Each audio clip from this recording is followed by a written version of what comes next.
Hi guys, you're back with IDED of IDEDOnline for another free-to-play fever, and joining me again today is my good buddy Tennessee Gaming. What's up, guys? How's it going? And today we're going to take a quick look at this game called Robocraft. This has been classified as if what Robot Wars and Minecraft had a baby together, this is what will be produced. So Robocraft is a very ingenious block-based building game, but you don't actually build your terrain and landscape like you do in Minecraft. You actually build yourself vehicles. It's slightly unusual, a little bit awkward to get into to start off with, but it's actually a lot of fun. I don't know, what do you reckon of it so far, Tennessee? It's different. It's almost like you said. It's like Minecraft and like some weird building block game had a. I don't know. It's definitely different. Getting used to how I wanted to build my robot was quite the battle because if you got it unbalanced in certain ways, it is quite different to adjust and build, but it's fun, but it takes forever to build the robot part of it, but the gameplay part of it, which we will get to shortly, is absolutely fun to play. Yeah, I have to admit, I believe this comes down to Tennessee actually decided to take on the amazing apparatus of airborne travel to start off with. And as we all know, designing aeroplanes and any kind of aerodynamic vehicle to be airborne is not the easiest thing in the world to do. And due to that, we had some sort of problems. I've been there before because I tried to do what he tried to do, which is to build yourself some sort of magical hovering vehicle that can rain down death upon your enemies from above. In this game, that's not how it happens. Not at all. Not even. You Look, the rain down first. flipping Yeah, flying ships above yourself. dude, the first one I built was smaller than the ones the guys are seeing now, and every time I would spawn, I would automatically flip upside down and just hover upside down everywhere I went. Yeah, it's not easy at all. You have to get really into the aerodynamics of it and balancing out your ship with weighted blocks. As the guys who are watching on mine at the moment will see, you have different coloured blocks. The white coloured blocks are your sort of light chassis blocks, and you have like the dark grey ones, which are heavy chassis blocks. You can also get armoured blocks, window pane blocks, and loads of other different styles of blocks that allow you to get different sort of abilities from each one. There's also a lot of variety when it comes to weapons. I think by default you start off with like laser cannons, and there's also rail guns. There's armored like launcher devices that sort of launch bombs over and stuff like that we've seen in game.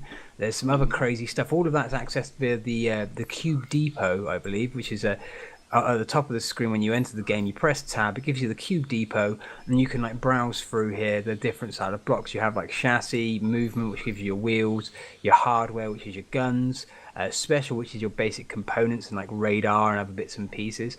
And all of this is dictated by the tech tree, which I don't know if you want to have a look at as well, Tennessee, at this point. I'm in there right now as you speak, so continue Yeah, on, friend. it's ridiculous. Massive amounts of stuff. And basically, during the gameplay, you actually earn tech points.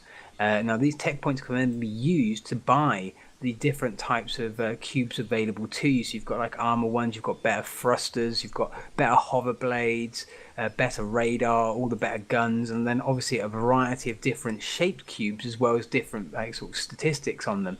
Some of them have more mass, or they take less CPU load, or they take more. There's all those different pieces and bits and that like that you can actually do. There's also a load of other bits and pieces. You can build up a maximum of 3 robots by default in your garage when you start off, because obviously you're locked down to 3, and you can buy the actual GC points, which I believe is Galaxy Cash, is it you were saying, Tennessee? Yeah, it's basically Galaxy Cash, yes.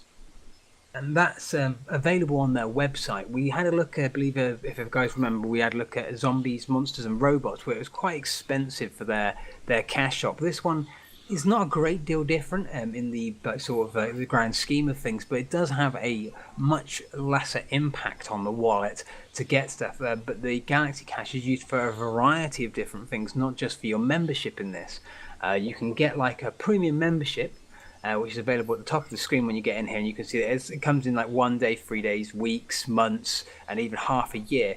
The actual cash themselves, Galaxy Cash, if I quickly go on to add Galaxy Cash, you can see here it's available in all the different currencies. In USD, you look at 4,500 is 4.95, and that will get you in the actual premium option that 4,000, you could get literally about 2 weeks of premium membership, which gives you 50% more Galaxy cash accrued, or the Galaxy points, or whatever it is, robot points acquired during the matches. Or you can just use that Galaxy cash to buy stuff from the Cube Depot itself, as they will have RP costs as well as GC costs.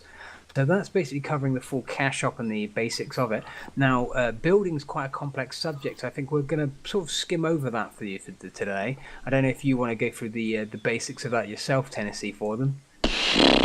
We want to cover here. I think it's all dependent on like what you want to build. If you're doing ground vehicles, I would much refer to you, because you seem to have this big, huge tanker that you've built. You would be better at the ground. I think I'll cover the air, and what I've noticed so far is absolutely what he mentioned earlier is balance. Is starting out low like I did here, and kind of V'ing your way up with your blocks on your chassis. You want to use these prisms to get your angles going just right, and make sure that when you're building your aircraft that everything is symmetrical, meaning that if you use 3 blocks out this way, you also use 3 blocks out that way, so on and so forth. Upgrading the hover disc is an absolute must. Although these you get when you get the plane, they do not really hover that far. Upgrading does better. It allows you to hover just a little bit more, and it may be a good thing to go into your Cube Depot and go get you a couple of thrusters when you first have it. That just so you can move just a little bit faster. Although I have to say, after playing for a little while, getting used to the airplane, the steering aspect of flying is quite hard.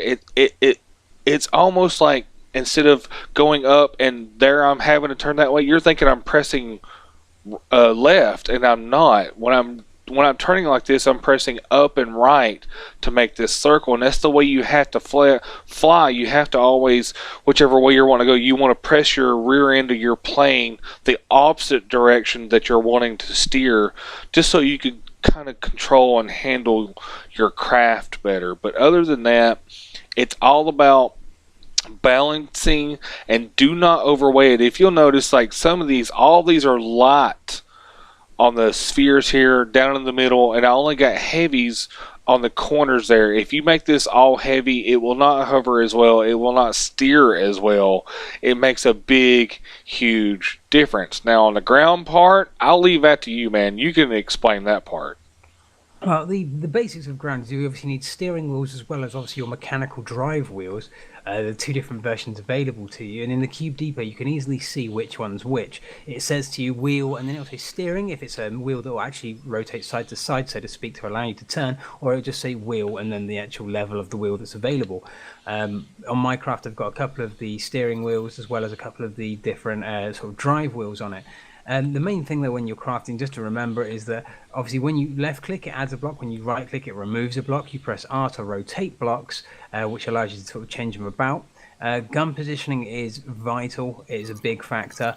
Also the thrusters can be positioned in multiple different directions, like as Tennessee was saying, with a hovercraft you can actually point your thrusters down, which will actually give you extra lift, which is a very good thing to know if you're trying to build yourself a plane or something like that. Is if you have thrusters pointing down towards the ground, it will give you upward lift, allowing you to hover slightly higher than you'd be able to hover if you were using just the hover discs.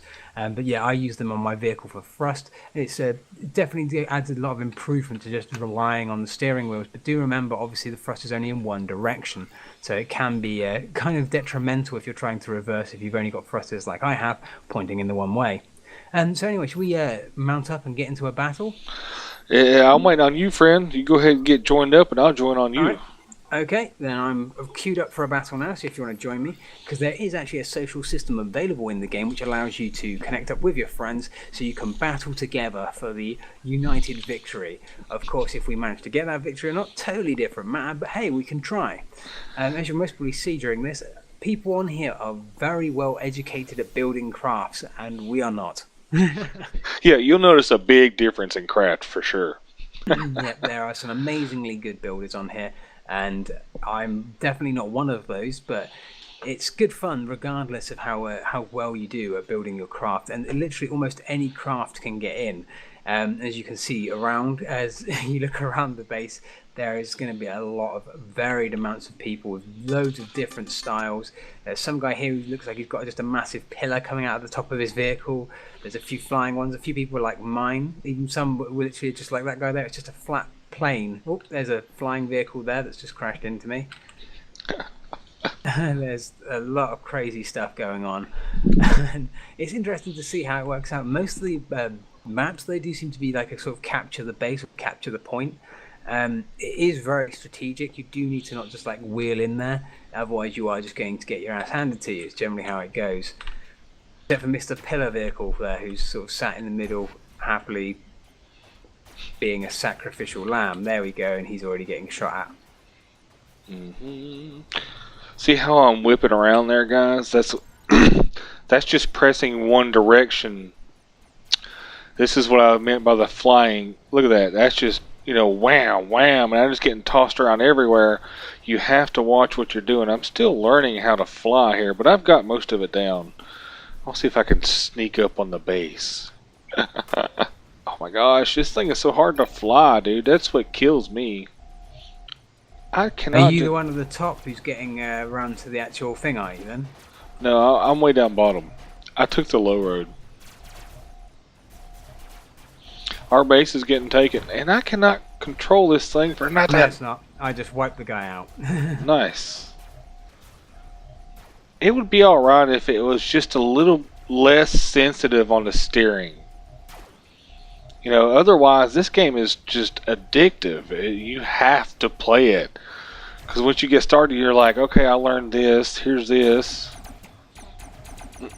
And the aiming is horrible. And I'm dead. Yeah, the cursor that gives you your target reticle is really not what you're actually going to hit. Very inaccurate, I have to admit. Oh, see, look at this tanker, guys. Look at that thing. Just huge. Looks like you're missing some parts there, Slick. Yeah, I got shot up when I went to defend the base. Get him! There you go. He's riding around on one. Nice, that's funny. And what's your gun system there? What guns are you running? I'm running the L1 lasers. Ah, look at that. Say, I noticed some of them are blue and then the other ones are red. Oh, the we red won. Beams are the enemy beams. The blue are... oh, there we go, we've won. The blue ones, I had two different types though. I have the L1 lasers on there and the L2s. I only have 2 of the L2s because they're very expensive, and 4 of the L1s because they're a lot cheaper to play with. But they're all 360 rotation. And as you can see here from this screen, you'll see the victory screen, which gives you your amount of points you've earned, which is the RP, the robot points. And you also see your tech tokens you've earned, which is obviously inherent to what you'll be able to afford to get and what you can unlock later on in the game. Mm-hmm. Which it seems to me that it's very easy to level up. Like, yes. you don't even really have to get a kill. It's more about the victory and how long you lasted. Yes, most definitely. I think they don't expect anyone to really survive in this game. Yeah. Everyone gets some points just for being part of it.